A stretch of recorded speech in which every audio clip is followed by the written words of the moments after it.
ఇప్పుడు సార్ అయితే ఇప్పుడు ఇక్కడ నుంచి ప్రచారం మొదలుపెట్టారు.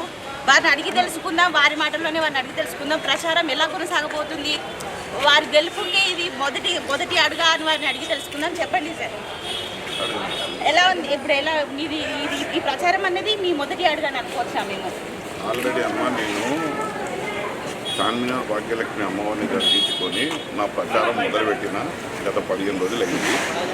ఇప్పుడు గత వారం నుంచేమో పాదయాత్రలు జరుగుతూ ఉన్నాయి. ఇప్పుడేమో ఇవాళ రోజు నుంచి ఏంటంటే కార్నర్ మీటింగ్స్, సాయంత్రం పూట కార్నర్ మీటింగ్స్ ప్లాన్ చేసినాము. కనీసం ఇప్పుడు ఒక 1000 మందితోని కార్నర్ మీటింగ్స్ ప్లాన్ చేసి అక్కడ వాళ్ళ స్థానిక ప్లేస్లకి వెళ్ళి వాళ్ళు ఎక్కడైతే నివసిస్తున్నారో వాళ్ళ దగ్గరికి వెళ్ళి వాళ్ళతో మాట్లాడి ఈ ప్రభుత్వం చేసిన అరాచకం గురించి, గత ప్రభుత్వం చేసిన మేలు గురించి, కేసీఆర్ గారి హయాంలో ఏదైతే పథకాలు వచ్చినాయో అది ఏ విధంగా లాభమైందో వాళ్ళకి తెలియజేసి ఆ లబ్ధిదారులతో మాట్లాడుతున్న ఒకటి. మళ్ళీ తర్వాత ఈ ప్రభుత్వం అంటే కాంగ్రెస్ ప్రభుత్వం ఏదైతే వచ్చి మోసపూరితమైనటువంటి ఏదైనా వాగ్దానాలు ఇచ్చిందో అవన్నీ ప్రజలకు విడమర్చి చెప్పడానికి ప్రయత్నం చేస్తున్నాం.